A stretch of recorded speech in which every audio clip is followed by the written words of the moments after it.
মিথ্যা video policy আমরা অনেকে আছে মিথ্যা ভিডিও মেক করি অথবা মিথ্যা ইনফরমেশন আমরা শেয়ার করি আমাদের ভিডিওতে।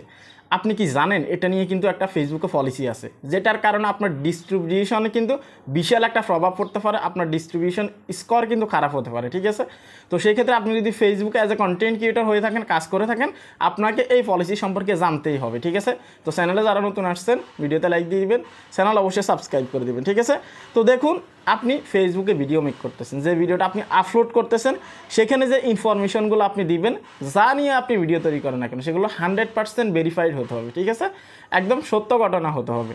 ধরে নিন আপনি একটা ভিডিও মেক করছেন, যেখানে আমি আপনাদের যে বোঝার স্বার্থে বলতেছি, যেখানে আপনি বলছেন যে ফেসবুক বন্ধ হয়ে গেছে, তাহলে এটা কি সঠিক কথা? একদমই না, ফেসবুক কিন্তু বন্ধ হয় নাই। অথচ আপনি এইভাবে বলতে পারতেন যে অনেকেই বলতেছে ফেসবুক বন্ধ হয়ে গেছে, তাহলে বিষয়টা কেমন হলো?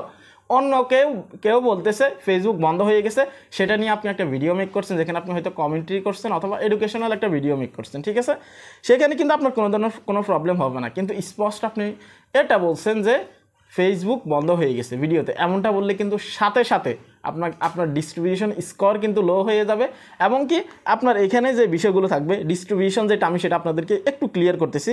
সেটা হচ্ছে যে এখানে যে ভিডিও রিচটা থাকে, এখানে যে ভিডিও, ধরে নিন আপনি এই ভিডিওটা আপলোড করলেন, ঠিক আছে, এই ভিডিওটা আপলোড করলেন, এই ভিডিওটা আপলোড করেন, আপলোড করার পর মানুষের কাছে কীভাবে পৌঁছাবে? রিচের মাধ্যমে। ঠিক আছে, যখন মানুষের কাছে ভিডিও রিচ করবে তখন কিন্তু আপনার ভিউজ আসবে, এঙ্গেজমেন্ট আসবে, অ্যাভারেজ ওয়াচ টাইম আসবে। ঠিক আছে, কিন্তু আপনার ডিস্ট্রিবিউশনে যদি একটু প্রভাব পড়ে, ফেসবুক থেকে যদি বুঝতে পারে যে আপনি এক বিন্দু পরিমাণ আপনি মিথ্যা তথ্য দিচ্ছেন অথবা মিথ্যা ইনফরমেশন আপনি ছড়াচ্ছেন, রং ইনফরমেশন আপনি ছড়াচ্ছেন, তখন কিন্তু আপনার রিচটাকে ডাউন করে দিবে, সেক্ষেত্রে আপনার ভিউজ কিন্তু আসবে না। আর আপনি কি জানেন, এরকম কয়েকটা ভিডিওতে যদি ফেসবুক থেকে এটা ডিটেক্ট করতে পারে, সেক্ষেত্রে কিন্তু আপনার পেজ ডেট হতে পারে, এবং কি ডিমনিটাইজ হতে পারে, এবং কি মনিটাইজেশন আপনি না পাওয়ার সম্ভাবনা বেশি। কেননা এটা কয়েকটা ভিডিওতে করলে অটোমেটিক্যালি আপনার ভিডিওতে ইস্যু চলে আসবে, এবং কি আপনাকে কিন্তু ইয়েলো কালারের ইস্যু দিতে পারে, এবং যে আপনার যে ভিডিও আছে সেখানে রেড কালারের ইস্যু দিতে পারে। বিভিন্ন রকমের পলিসি কিন্তু এখানে আছে। ঠিক আছে, সেক্ষেত্রে আপনাকে একটা জিনিস মাথায় রাখতে হবে, 2025-এ কিন্তু এআই ফ্যাক্ট দিয়ে কিন্তু ফেসবুকের ভিডিওগুলোকে কিন্তু চেক করা হয়। সেক্ষেত্রে এআই কিন্তু ডেঞ্জারাস একটা বিষয়, এমনকি সাংঘাতিক একটা বিষয়, এটা আপনাকে মাথায় রেখে কিন্তু ভিডিও মেক করতে হবে। ঠিক আছে, আপনি যদি এখানে আসেন, ঠিক আছে, এখানে দেখতে পাচ্ছেন নন ফলোয়ার্স, এই ভিডিওটা দেখছে 57%।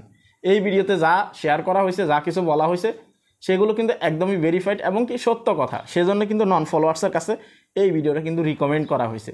এআই থেকে কিন্তু ডিটেক্ট করতে পারে 1 সেকেন্ড। আপনারা অনেকে বলবেন ভাই ভিডিও আপলোড করলে সাথে সাথে তো পাবলিশ হয়ে যায় বা পাবলিক হয়ে যায়, এআই কীভাবে চেক করে? ভাই 1 সেকেন্ডের ভিতরে কিন্তু এআই চেক করতে পারে।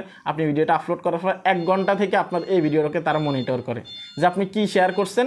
তো এখানে সবথেকে ঝুঁকিপূর্ণ যে বিষয়টা, সেটা হচ্ছে যে আপনি যদি হেলথ নিয়ে ভিডিও তৈরি করেন, ঝুঁকি বেশি থাকবে, এবং কি আপনি যদি রাজনীতি নিয়ে ভিডিও তৈরি করেন, সেখানেও কিন্তু ঝুঁকি বেশি থাকবে। ঠিক আছে, আরও কয়েকটা ক্যাটাগরি আছে, এগুলোতে একটু বেশি ঝুঁকি থাকে।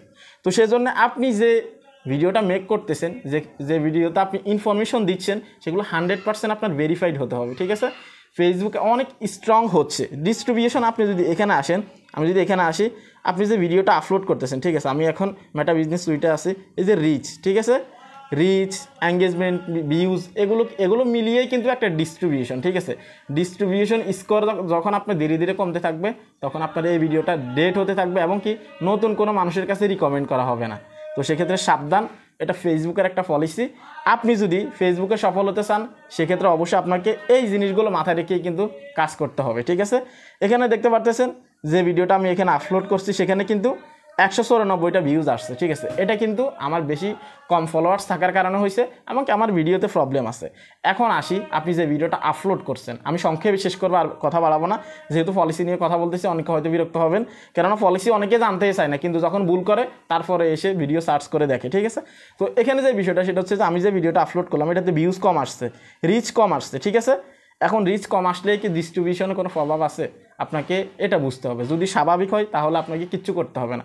ধরুন আপনি ভিডিওটা আপলোড করছেন, সেখানে যদি আপনি 4 সেকেন্ডের ভিতরে হুক তৈরি করতে না পারেন, ভিডিওতে যদি দম না থাকে, তাহলে তো এটা আপনার ব্যর্থতা, কোনো সমস্যা নেই। কিন্তু একের পর এক ভিডিওতে যদি আপনি মিথ্যা কথা বলেন, মিথ্যা ইনফরমেশন দেন, রং ইনফরমেশন দেন, সেক্ষেত্রে কিন্তু আপনি সামনে ধরা খাবেন। আপনি জানেন ইদানিং অনেক মানুষের ভিডিওতে কিন্তু অটোমেটিক্যালি কিন্তু ইস্যু চলে আসছে, এই নিয়ে কিন্তু আমি অনেক ভিডিও দিচ্ছি, পিছনে আপনারা চাইলে দেখতে পারেন। ঠিক আছে? তো সেক্ষেত্রে সতর্ক থাকবেন।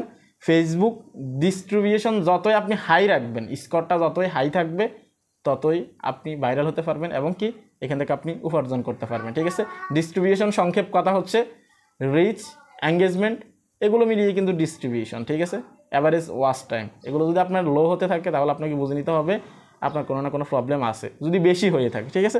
এই ছিল কমপ্লিট ভিডিও, কথা আর বাড়াবো না। আপনারা অনেকে জানতে চাচ্ছেন গতকালকে যে আপডেটটা আসছে, অনেকের কন্টেন্ট মনিটাইজেশন রিমুভ করে দিয়েছি, শুধু সাবস্ক্রিপশন দেখাচ্ছে, এটা নিয়ে কথা বলছি এই ভিডিওতে, চাইলে ক্লিক করে দেখতে পারেন আপনি। ভালো থাকবেন, আল্লাহ হাফেজ।